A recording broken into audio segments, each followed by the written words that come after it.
The day she took everything. The courtroom felt colder than I expected, not because of the air conditioner, because the woman sitting across from me looked like someone I had never met. Vanessa didn't even look in my direction. For 10 years, I had watched her laugh across breakfast tables, cry on my shoulder after losing her mother, hold my hand while we painted the walls of our first home. Now she acted like I was a stranger. My lawyer, Olivia, leaned closer. "Ethan," she whispered, "whatever happens today, don't react emotionally."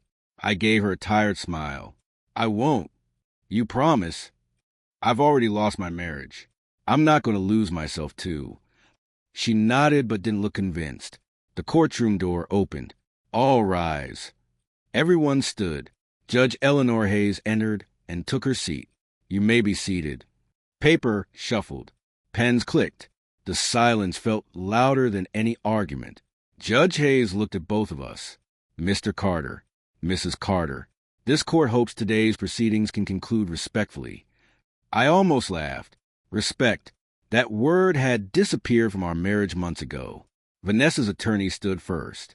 "Your Honor, my client requests full ownership of the marital residence." I wasn't surprised. Our request also includes a joint savings account. Still not surprised. The primary family vehicle. Fine. And all household furnishings. That made me blink. Olivia immediately stood. "Your Honor, we like clarification regarding household furnishings." Vanessa finally spoke. Her voice was calm. Too calm. "I want everything." I looked at her. Everything. She met my eyes without hesitation. "Yes." I swallowed hard. "The dining table?" "Yes." "The bedroom furniture?" "Yes." "My workshop?" "Yes." I stared at her. "Vanessa?" She interrupted before I could finish. "You heard me." Olivia stepped forward. "Mrs. Carter, many of those items were personally built by my client." "I don't care. They're not ordinary purchases. They're inside the house." I couldn't stay quiet anymore. "I made those cabinets." She shrugged. "They're in my house now." "Our house." "Not after today." Every word felt like another nail being driven into my chest. Judge Hayes adjusted her glasses. "Mrs. Carter, are you certain this is a position you wish to take?" "Absolutely." Olivia whispered to me, "We can fight this." I slowly shook my head. "No." "Ethan?" "No." Vanessa crossed her arms. Finally, he's being reasonable. Reasonable? Was that what she called surrender? Judge Hayes continued reviewing the paperwork. Then Vanessa looked directly at me. For a second, I thought maybe she'd soften. Maybe she'd remember the years we spent building a life together. Instead, she smiled. Not warmly, coldly. "You can leave with only the clothes you're wearing." The room became silent. Even the court reporter stopped typing for a heartbeat. I honestly thought I had misheard her. "What?" "You heard me. Vanessa, you don't deserve anything else." Those 6 words hurt more than the divorce papers. I remembered carrying lumber after work until midnight, building kitchen cabinets because we couldn't afford expensive ones, making bookshelves because she loved reading, designing our bedroom furniture because she wanted something unique. Every shelf, every drawer, every chair, every table, every piece carried fingerprints no one else could see. Mine. I looked at her. Do those 10 years mean nothing? They're over. What about us? There is no us. Her answer was so quick that it almost sounded rehearsed. Olivia leaned toward me again. "Please don't say anything you'll regret." I wasn't angry. That surprised even me. I was just empty. Judge Hayes sighed. "Mr. Carter, do you wish to contest a settlement?" Every eye in the courtroom landed on me. I could fight. I could drag this through months of hearings. I could spend every dollar I had trying to prove what was fair. But what would I really win? A woman who no longer loved me? A house filled with broken memories? I stood. My voice barely shook. "No, Your Honor." Olivia looked shocked. "Ethan, I accept." Vanessa's attorney smiled. Vanessa didn't. She simply looked relieved. That hurt more than anything. The judge signed the order. The divorce is finalized. Just like that. 10 years ended in less than 30 minutes. I picked up the small envelope containing my copy of the paperwork. It felt strangely light, like my whole life had been reduced to a few sheets of paper. As I turned to leave, Olivia caught my arm. "I'm sorry." "So am I." "You didn't deserve this." I smiled weakly. "Maybe not." She hesitated. "If you need anything." "I know." She squeezed my shoulder. Then I walked toward the exit. Behind me, I heard Vanessa laughing quietly with her lawyer. She wasn't crying. She wasn't even sad. That was when I finally understood. She hadn't lost a husband today.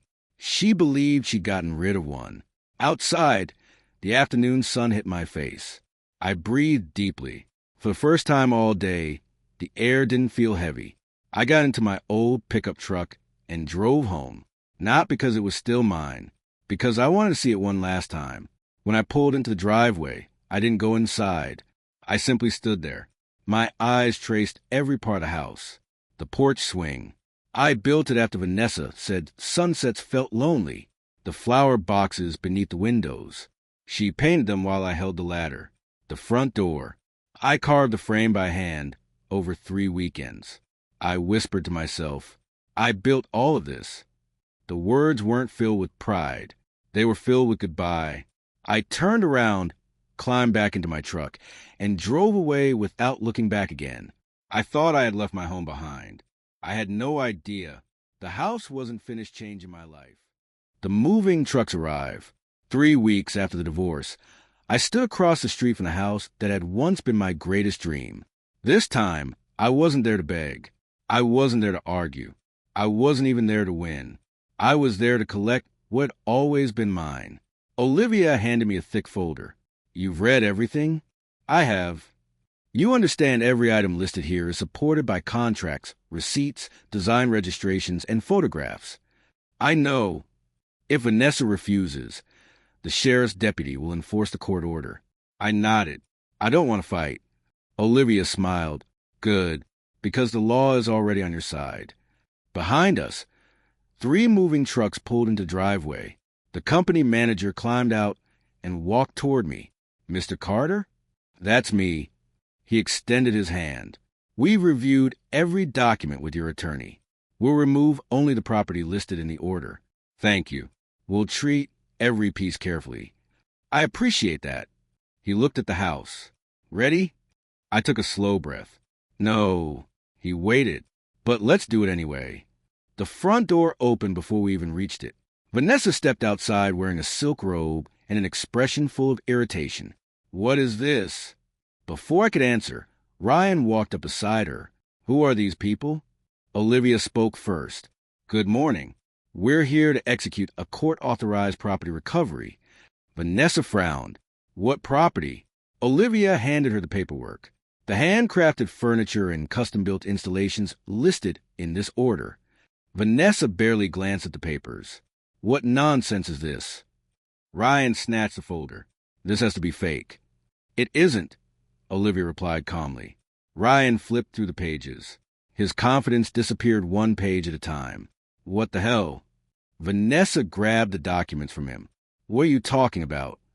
She read the first page. Then another. Then another. Her face slowly changed. She looked at me. "You can't be serious." "I am." "You gave me the house." "I did." "Then why are you here?" "To collect what still belongs to me." She laughed loudly. "This furniture belongs to the house." I shook my head. "No, the house belongs to you." I pointed toward the dining room. "The table belongs to me." Then toward the kitchen. "The cabinets belong to me." I looked upstairs. "The wardrobes belong to me." Ryan stepped closer until we were only a few feet apart.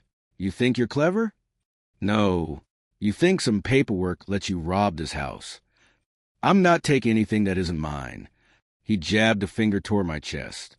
"I'll sue you." Olivia answered before I could. "You are welcome to file any lawsuit you wish." Ryan glared at her. "We have the law on our side." She smiled. "So do we." The moving company manager cleared his throat. "Mr. Carter?" I looked at him. "Go ahead." He nodded toward his crew. Let's begin. The workers carried padded blankets and tool cases into the house.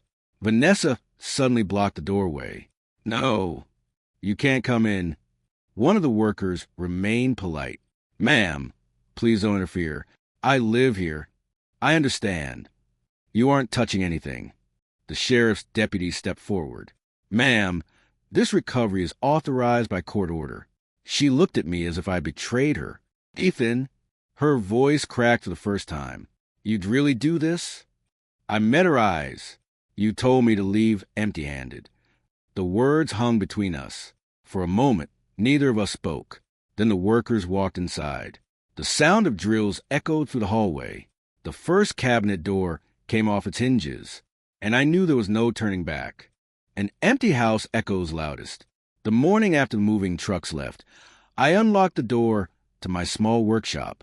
The room smelled like fresh pine and machine oil. It wasn't much.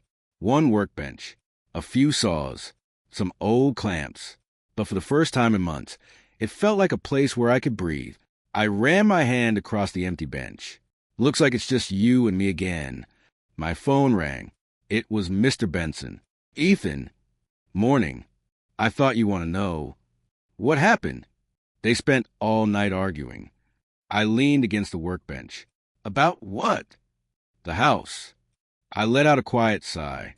I figured. Mr. Benson chuckled. You should have seen Ryan's face. Tell me. They tried eating dinner in the living room. I frowned. Why the living room?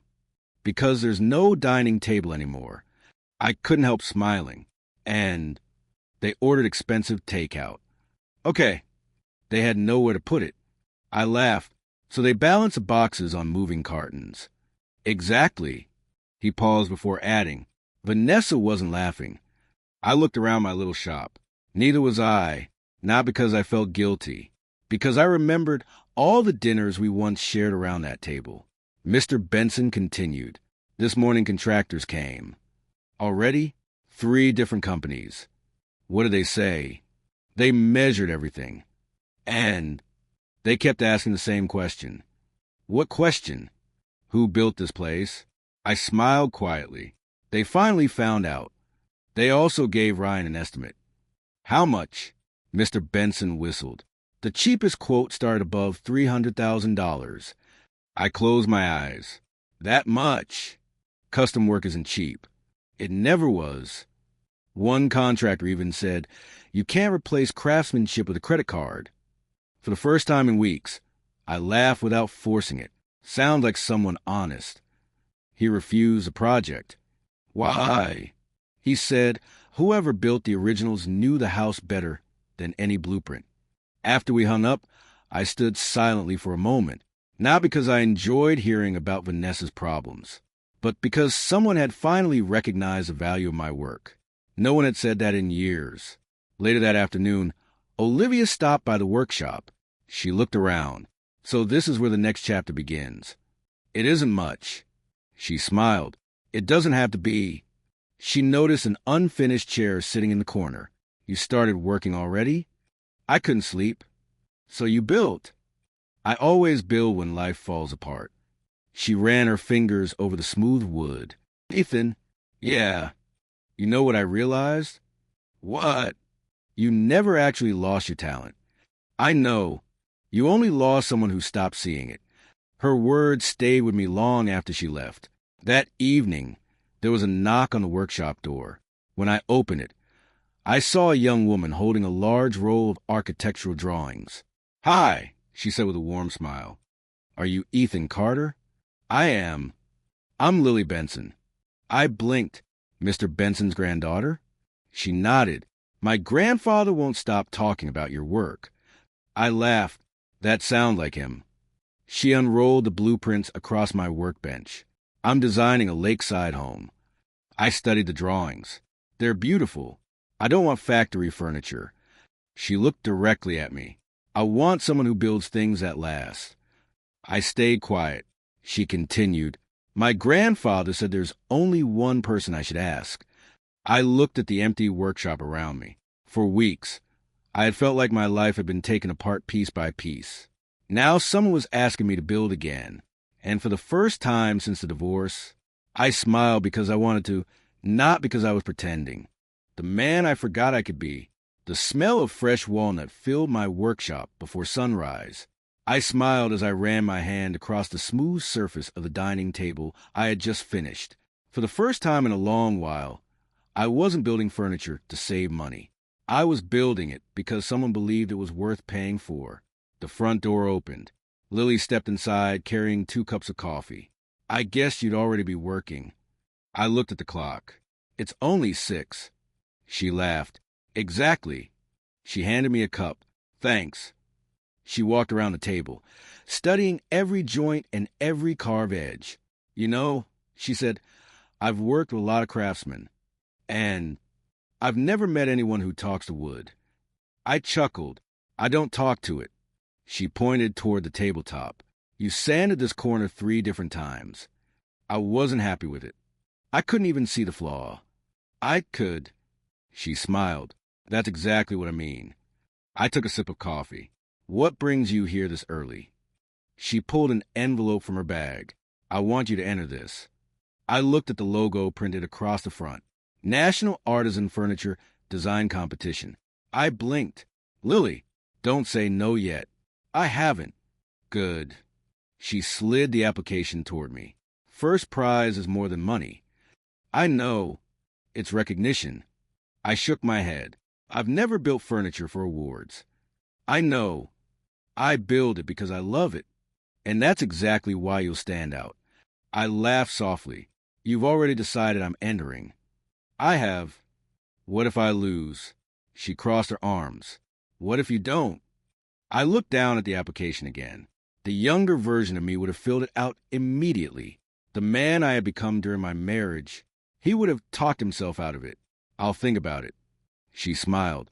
No. I looked up. No. I want a better answer. I couldn't help laughing.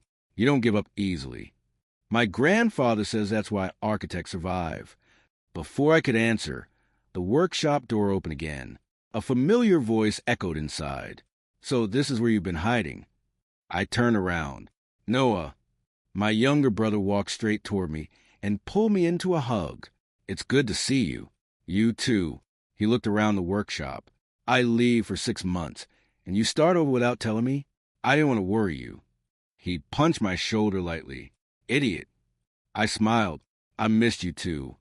After Lily introduced herself and left for a meeting, Noah leaned against the workbench. So, you really let her have a house? I did. He stared at me for a long moment. Do you regret it? I thought carefully before answering. I regret who I became trying to keep that marriage alive. He stayed quiet. I continued. Do you remember when we were kids? You mean when you filled Dad's garage with sawdust? I laughed. Yeah. You used to draw furniture on your school notebooks. I remember. You told everyone you wanted your own luxury furniture company. I looked down. I did. What happened? The question hit harder than I expected. I rested both hands on the workbench. I fell in love. And I started choosing her dreams over mine. He didn't interrupt.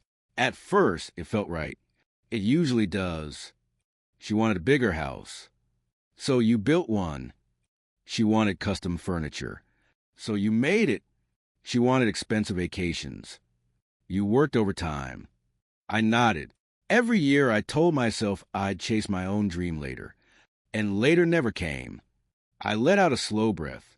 I kept shrinking my world until everything I was fit inside one house. Noah looked me in the eye. Then maybe losing the house saved the man who built it. His words stayed with me long after he stopped talking. That afternoon, my phone buzzed with a news alert. A local business report mentioned Ryan's real estate company. Several projects had suddenly been frozen. Funding had disappeared overnight. I frowned. A few minutes later, Olivia called. Have you seen the news? I just did. It gets worse. What happened? Ryan's business partner walked away. Daniel not only walked away, she lowered her voice. He took investors with him. I didn't smile. I didn't celebrate. I simply listened. Looks like Ryan has problems that money can't solve. After the call ended, I returned to sanding the table. Near sunset, I noticed movement in the workshop window. A familiar figure stood across the street. Vanessa. She didn't come inside. She simply watched. For a moment, our reflections met in the glass. Months ago, I would have run outside. I would have asked why she was there. I would have searched for answers. Instead, I picked up my sanding block and kept working. When I looked again a few minutes later, she was gone. I whispered to myself, some doors don't need to be open again. Then I smiled, lowered my head, and went back to building the life I had almost forgotten was mine. The man I forgot I could be. The smell of fresh walnut filled my workshop before sunrise. I smiled as I ran my hand across the smooth surface of the dining table I had just finished. For the first time in a long while, I wasn't building furniture to save money. I was building it because someone believed it was worth paying for. The front door opened. Lily stepped inside carrying 2 cups of coffee. I guessed you'd already be working. I looked at the clock. It's only 6. She laughed. Exactly. She handed me a cup. Thanks. She walked around the table, studying every joint and every carved edge. You know, she said, I've worked with a lot of craftsmen, and I've never met anyone who talks to wood. I chuckled. I don't talk to it. She pointed toward the tabletop. You sanded this corner 3 different times. I wasn't happy with it. I couldn't even see the flaw. I could. She smiled. That's exactly what I mean. I took a sip of coffee. What brings you here this early? She pulled an envelope from her bag. I want you to enter this. I looked at the logo printed across the front. National Artisan Furniture Design Competition. I blinked. Lily, don't say no yet. I haven't. Good. She slid the application toward me. First prize is more than money. I know. It's recognition. I shook my head. I've never built furniture for awards. I know. I build it because I love it. And that's exactly why you'll stand out. I laughed softly. You've already decided I'm entering. I have. What if I lose? She crossed her arms. What if you don't? I looked down at the application again. The younger version of me would have filled it out immediately.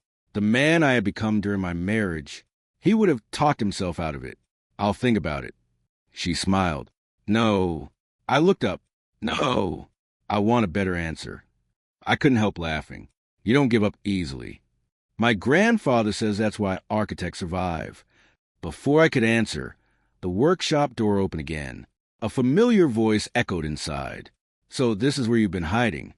I turned around. Noah. My younger brother walked straight toward me and pulled me into a hug.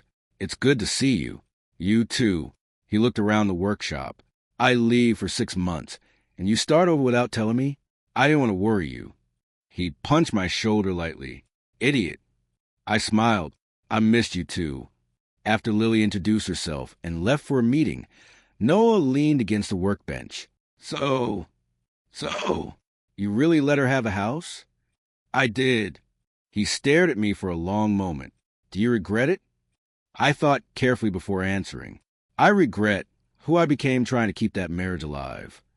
He stayed quiet. I continued. Do you remember when we were kids? You mean when you filled Dad's garage with sawdust? I laughed. Yeah. You used to draw furniture on your school notebooks. I remember. You told everyone you wanted your own luxury furniture company. I looked down. I did. What happened? The question hit harder than I expected. I rested both hands on the workbench. I fell in love. And I started choosing her dreams over mine. He didn't interrupt. At first, it felt right. It usually does. She wanted a bigger house. So you built one. She wanted custom furniture. So you made it. She wanted expensive vacations. You worked overtime. I nodded. Every year I told myself I'd chase my own dream later. And later never came. I let out a slow breath. I kept shrinking my world until everything I was fit inside one house. Noah looked me in the eye. Then maybe losing the house saved the man who built it. His words stayed with me long after he stopped talking. That afternoon, my phone buzzed with a news alert. A local business report mentioned Ryan's real estate company. Several projects had suddenly been frozen. Funding had disappeared overnight. I frowned. A few minutes later, Olivia called. "Have you seen the news?" "I just did. It gets worse." "What happened?" Ryan's business partner walked away.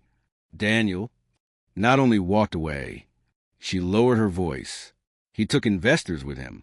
I didn't smile. I didn't celebrate. I simply listened. Looks like Ryan has problems that money can't solve. After the call ended, I returned to sanding the table. Near sunset, I noticed movement in the workshop window. A familiar figure stood across the street. Vanessa. She didn't come inside. She simply watched. For a moment, our reflections met in the glass. Months ago, I would have run outside.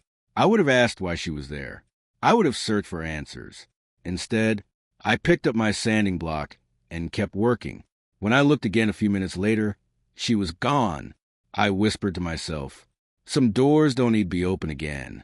Then I smiled, lowered my head, and went back to building the life I had almost forgotten was mine. Cracks behind perfect walls. The workshop had never been this busy. The sound of sanders, saws, and laughter filled every corner. I looked around and smiled. A month ago, I had been working alone. Now 3 apprentices were carefully polishing tables, while Lily checked measurements against her blueprints. She looked up from her clipboard. "Ethan." "Yeah." "You need to stop working." I laughed. "That's not happening. You've been here since 5 this morning." "I know." "You skipped lunch." "I forgot." She folded her arms. "I brought sandwiches. You always come prepared." "I have to." "Why?" "Because I work with someone who thinks coffee counts as food." I laughed again. "Fair point." She handed me a sandwich. "If you pass out, I'm not carrying you." "I appreciate the honesty." "You should."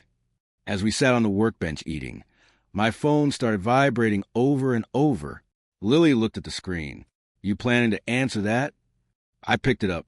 "It's the website." "What website?" "The one you convinced me to build." She smiled proudly. "Open it." I did. For a second, I thought there had been a mistake. Then I refreshed the page. The numbers stayed the same. "Lily." "What?" "We sold 12 dining tables overnight." She grinned. "I know." "How?" "Someone posted a video." "What video?" She turned her phone toward me. A customer had uploaded a short clip of the walnut table I built for his family. Millions of people had already watched it. The comments kept scrolling. Finally, real craftsmanship. "Where can I order one?" "This is art." "Handmade furniture still exists." I stared at the screen. I don't even know these people. They know your work. Another notification appeared. New order received. Then another. And another. I looked at Lily. "I can't keep up." She smiled. "That's a good problem." My phone rang. "Noah." I answered. "Hey." His voice exploded through the speaker. "You finally did it." "What?" "You've got customers in 6 states." I laughed. "How do you know before I do?" "I've been reading the comments all morning." "You should be working." "I am." "What are you doing?" "Telling everyone my brother is the best furniture maker in the country." I shook my head. "You're impossible." "No." He paused. "I'm proud of you." His words meant more than he probably realized. "Thanks." "You remember what you told me after Dad died?" I frowned. "No. You said a man's name should outlive him." "I remember." He laughed. "Looks like yours already is." After the call ended, I quietly sat there. For months, I thought success would feel like revenge. I imagined Vanessa seeing my business grow. I imagined Ryan watching me succeed. I imagined proving everyone wrong. Instead, I looked around the workshop. The smell of fresh oak, the sound of people laughing while they worked, the sunlight pouring across unfinished tables. I smiled to myself. This wasn't revenge. It was peace. It was freedom. For the first time in years, I wasn't building a life around someone else's approval. I was building my own.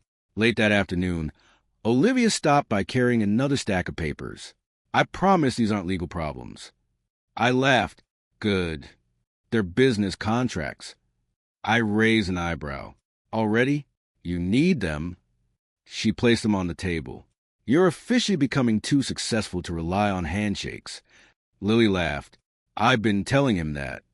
Olivia looked around the workshop. I have to admit. What? I barely recognize this place. It's growing. So are you. Before I could answer, my phone buzzed another message. A local news article. Ryan Brooks faces new lawsuit over failed investment project. I showed Olivia. She read it silently, looked serious. I hope everyone he hurt gets treated fairly. She looked at me. That's all. What else should I say? You don't sound happy. I shrugged. I don't need his life to fall apart from mine to get better.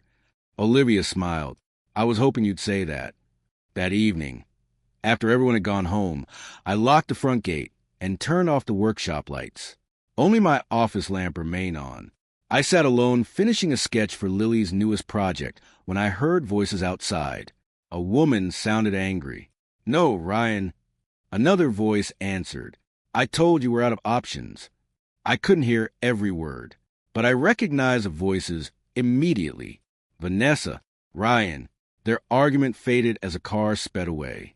A few minutes later, there was another knock. Soft, careful, almost hesitant. I walked toward the front door. Before opening it, I looked through the glass. My heart stopped for a moment. Vanessa stood outside alone. Months had passed since the divorce. Months since we had spoken. She wasn't dressed like the confident woman who had walked out of courtroom. She looked exhausted. Her shoulders were lowered. Her eyes were red. She lifted her hand again. Then she knocked on my workshop door one more time. The apology that came too late. I stood with my hand on the doorknob. For a few seconds, I didn't move. The woman on the other side of the glass looked nothing like the Vanessa who had walked out of the courtroom months ago. Her shoulders were slumped. Her eyes were swollen. She wasn't carrying a designer handbag. She wasn't wearing expensive jewelry. She looked tired. I unlocked the door. She looked up. Hi. Her voice was barely louder than a whisper. Hi. Neither of us spoke for several seconds. Finally, I stepped aside. Come in. She hesitated. I don't want to cause trouble. You won't. She walked inside slowly, looking around the workshop. Her eyes stopped on the walnut dining table I had just finished. You made this? I did. It's beautiful. Thank you. She looked at the rows of finished furniture, waiting for delivery. I forgot how good you are. I smiled politely. I never stopped building. She lowered her eyes. I know. I pointed toward 2 wooden chairs. Sit. She sat carefully, running her fingers across the smooth armrest. You made these too? Yesterday. They're perfect. No. I smiled. They still have tiny flaws. I can't see them. I can. She nodded slowly. That sounds like you. Silence settled between us again. Finally, she took a deep breath. I owe you an apology. I didn't answer. I've practiced this conversation 100 times. I believe you, but now that I'm here... She laughed through her tears. I don't know where to start. The truth usually works. She wiped her eyes. I thought money would make me happy. I listened. I thought a bigger life meant a better life. She looked around the workshop again. I was wrong. I remained quiet. I confused comfort with love. Her voice cracked. I confused status with happiness. I folded my hands on the table. I know. She looked surprised. You do. I figured it out before you did. She nodded. I kept thinking Ryan would give me everything. And he gave me things. She looked down, but never peace. I remembered the courtroom. I remembered her smile. I remembered 6 words that had followed me every day since then. Leave with only the clothes you're wearing. She looked at me again. I think about that day every night. So do I. I wish I could take those words back. You can't. I know. Tears rolled down her face. I was cruel. You were. I don't even recognize the woman I became. I let out a slow breath. Neither did I. She covered her face for a moment before speaking again. I miss our old life. I looked toward the workshop windows. The little breakfasts. I stayed silent. The movie nights. My chest tightened. The table you built. I closed my eyes briefly. The garden. Our porch. She smiled sadly. I even miss listening to you complain when your tools disappeared. I couldn't help smiling for a second. Then the smile faded. I miss us. I looked back at her. I believe you. Hope appeared in her eyes. You do. I do. She reached across the table. Then maybe... I gently moved my hand away before she could touch it. Her face fell. I need you to hear something. She nodded. When I build a table, I rested my hand on the polished walnut beside me. I choose every piece of it carefully. She listened without interrupting. If a board cracks, I traced a thin natural grain with my finger. I can repair it. She whispered, I know. I can sand it.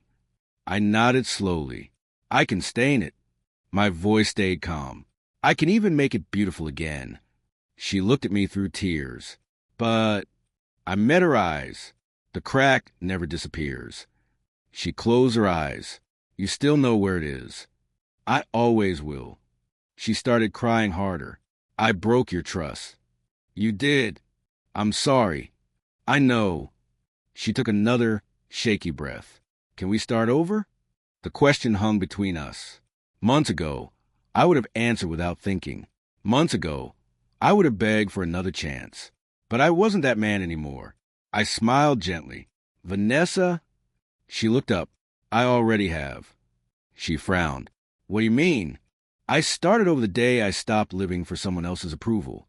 A tear slipped down her cheek. So there's no chance? I answered honestly. I don't hate you. I know. I don't want revenge. I know.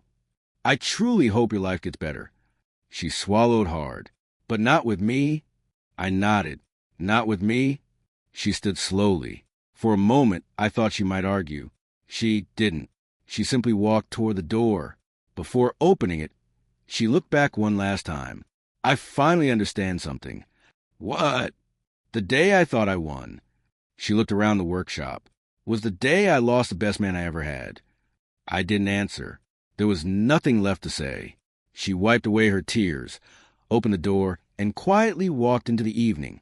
I watched her leave until she disappeared beyond the streetlights. Then I looked back at the workshop around me. The smell of fresh wood filled the air. The sound of my tools waited for tomorrow. I smiled, not because she had returned, but because I finally understood something too. Losing her had felt like the end of my life. In truth, it had been the beginning of it. Carmen never needed my help. 3 weeks passed after Vanessa left my workshop. She never called. She never sent a message. Neither did I. Some stories don't need another chapter between the same two people. They simply end. I was loading a walnut bookshelf into a customer's truck when Noah came running across the parking lot. Ethan! I laughed. You know phones exist, right? He held up his own phone. I know, but this couldn't wait.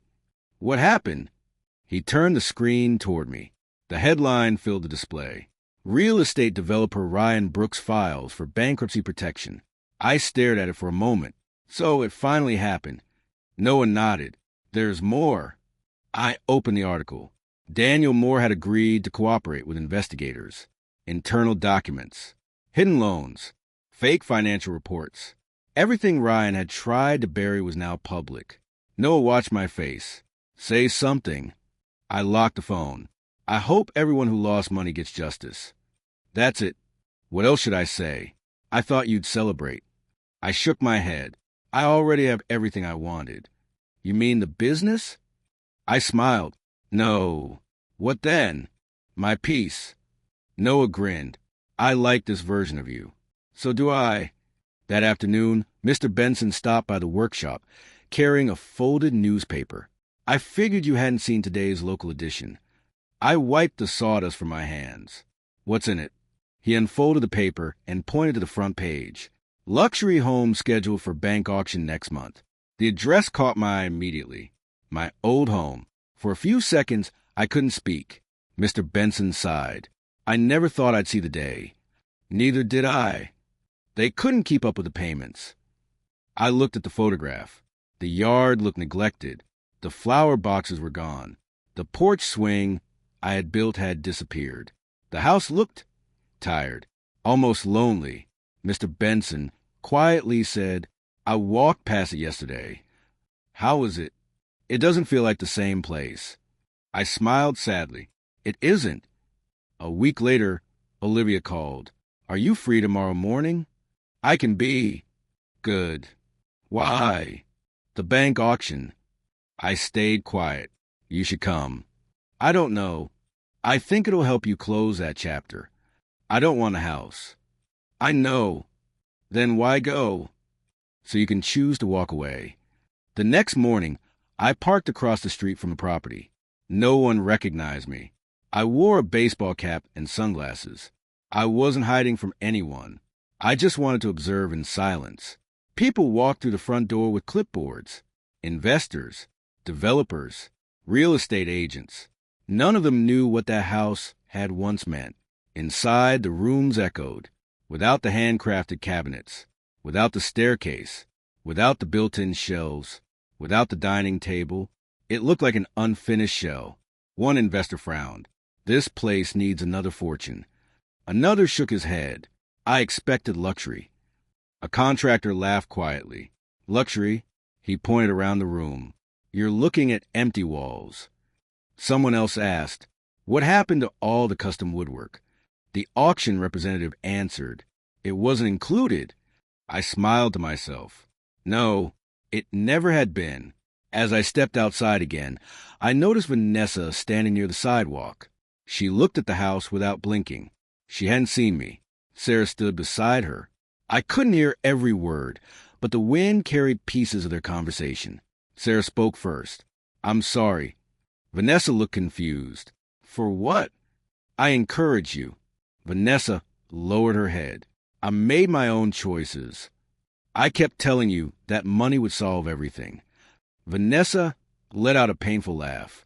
It solved nothing. Sarah touched her arm. You loved Ethan.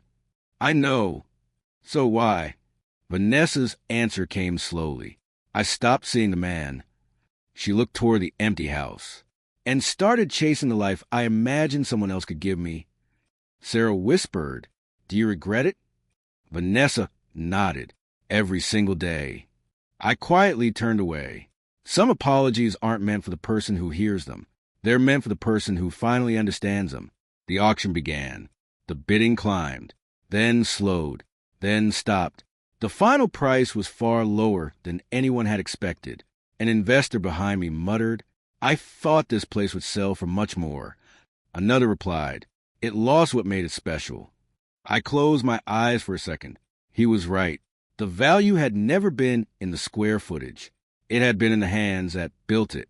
As the crowd started leaving, Mr. Benson walked over and stood beside me. He looked at the house one last time. You know. What? A house without love is only concrete. I smiled. I think you're right. He glanced at me. You could probably buy it back now. I could. Aren't you tempted? I looked at the front porch. The same porch where I once believed my entire future waited. Then I slowly shook my head. No. Why not? Because I already have a home. He smiled. The workshop, the life I'm building.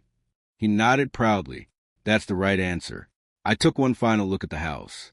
Months ago, I would have given anything to get it back. Today, I climbed into my truck without looking back. For the first time in a very long time, my past no longer owned me. Building something worth keeping. The morning of our grand opening started before the sun came up. I stood outside the showroom with a cup of coffee in my hand, staring through the glass windows. Inside, every table, chair, cabinet, and bookshelf had been built by my team. Not one piece had come from a factory. Every board had passed through someone's hands. That mattered to me. Lily unlocked the front door and smiled. You've been standing here for 10 minutes. I know. Nervous? A little. She laughed. I've never met a man who could build a floating staircase, but gets scared of opening a showroom.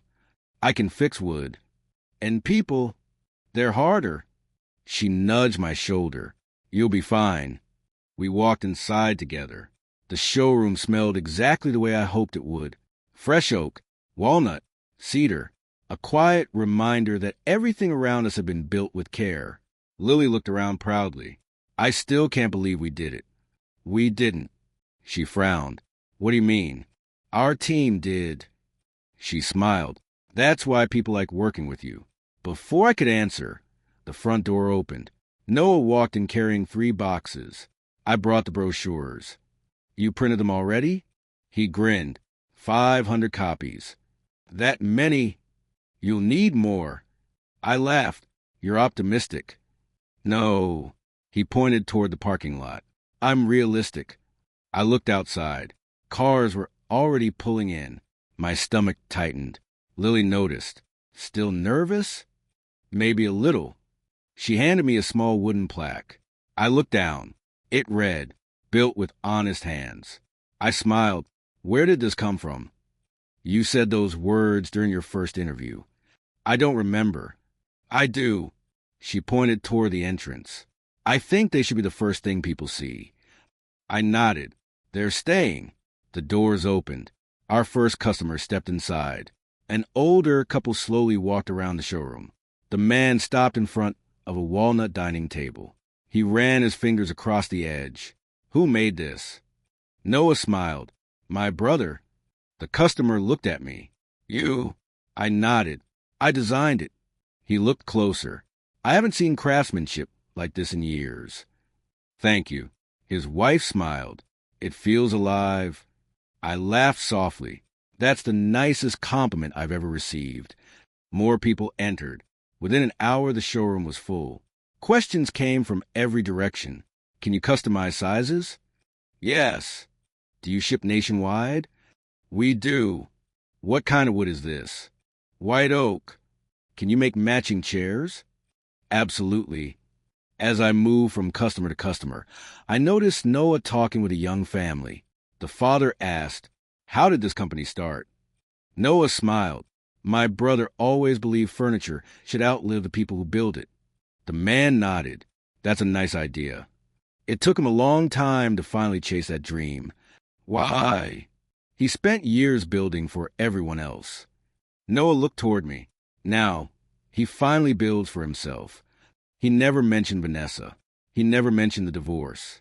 He simply told the truth. And somehow, that made the story even stronger.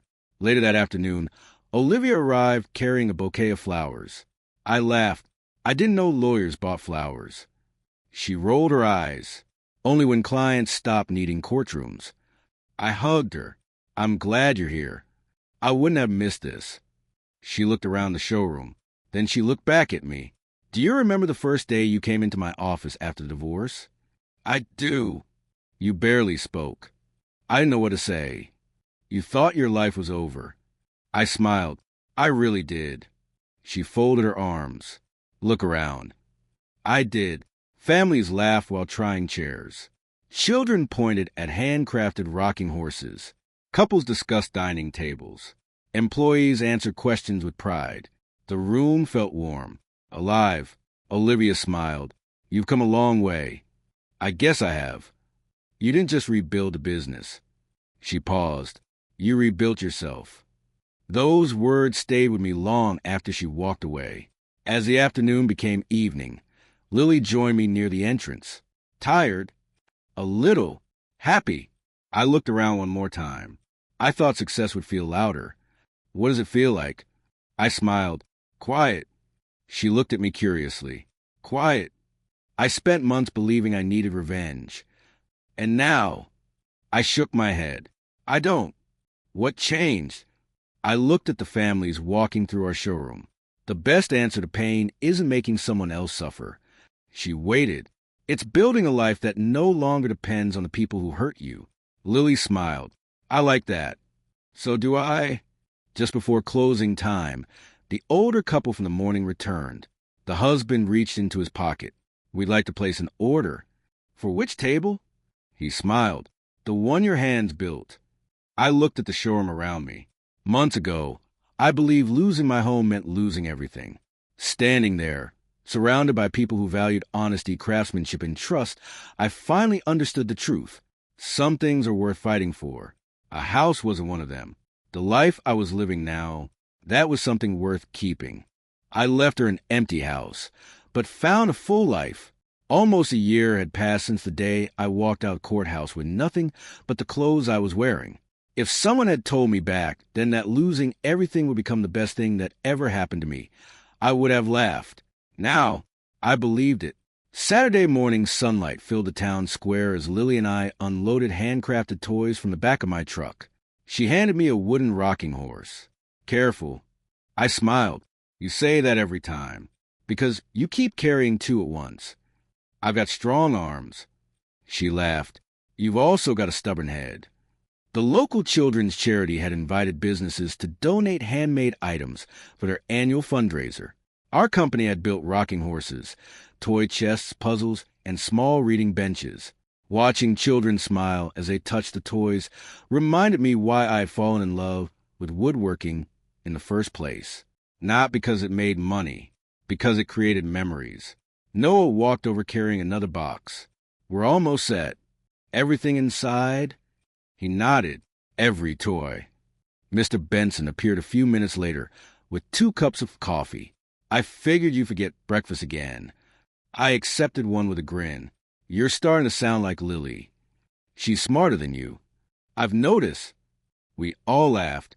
The laughter stopped when I heard a familiar voice behind me. Ethan. I turned slowly. Vanessa stood a few feet away. She looked different, not because of her clothes, because of her eyes. The confidence that once filled them had been replaced by something quieter, something honest. Lily looked at me. I'll give you a minute. Thanks. She walked away with Noah, leaving us alone. Vanessa gave a small smile. You look happy. I am. I'm glad. For a moment, neither of us spoke. The silence wasn't uncomfortable. It was simply the silence of 2 people who no longer had anything to prove. She looked toward the children playing with the wooden toys. You made those. My team did. They're beautiful. Thank you.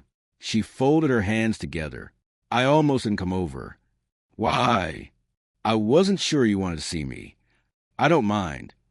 She nodded slowly. I've been thinking about something. What is it? The day you took the furniture. I smiled faintly. I remember. For months I told myself you were trying to hurt me. And now. She looked down. Now I know you weren't. I stayed quiet. I hurt myself. She looked back at me. I did that the day I told you to leave with nothing. I remembered every word, not with anger, just with clarity. She took a deep breath. I wanted to thank you. I blinked. For what? For never trying to destroy me. I never wanted to. You could have laughed when everything fell apart. I could have. You didn't. She smiled sadly. You simply walked away. I nodded. Some battles aren't worth winning.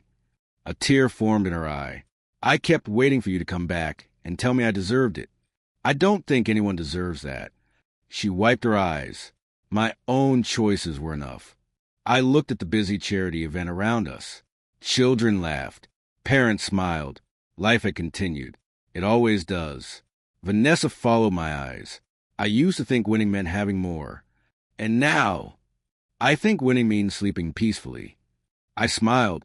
I agree. She hesitated before asking, Do you ever miss the house? I thought about the front porch, the workshop, the dining room, the years I had spent building them. Then I shook my head. I missed the memories. She nodded, but not the house. No. Another quiet moment passed. She looked at me one last time. I hope whoever shares your future understands what she's been given. I smiled. I hope you find peace too. I think I'm finally learning how. She held out her hand. I shook it, not as a husband, not as an enemy, just as someone who had finally let go. Goodbye, Ethan. Goodbye, Vanessa. She walked away without looking back. I watched until she disappeared into the crowd. Then Lily returned. You okay? I looked at the people around us. I've never been better. That evening, after the event ended, I drove to my workshop alone. The streets were quiet. The stars were bright. I parked outside the building and reached into my pocket. The new keys rested in my hand. Not the keys to the old house. The keys to everything I had built after I lost it. I unlocked the door and stepped inside. The smell of fresh wood greeted me like an old friend. Rows of unfinished projects waited patiently. Ideas covered my workbench. Dreams filled every corner of the room. I looked around and smiled. The empty house had never been my revenge. It had simply become the consequence of someone else's choices. My real victory wasn't taking back furniture. It wasn't watching karma unfold. It wasn't proving anyone wrong. My real victory was standing in a place where I was respected, where my work mattered, where the people around me valued honesty more than appearances. I finally understood what wealth really meant. It wasn't money. It wasn't houses. It wasn't status. It was peace. It was self-respect. It was waking up every morning, excited to build a life no one could ever take away. The next morning, just before sunrise, I unlocked the workshop again. Golden light spilled across the floor. I smiled, picked up my tools, and whispered to myself, "Let's build something worth leaving behind." Then I opened the workshop doors wide, stepped into the new day, and began building not just furniture, but the future I had finally earned.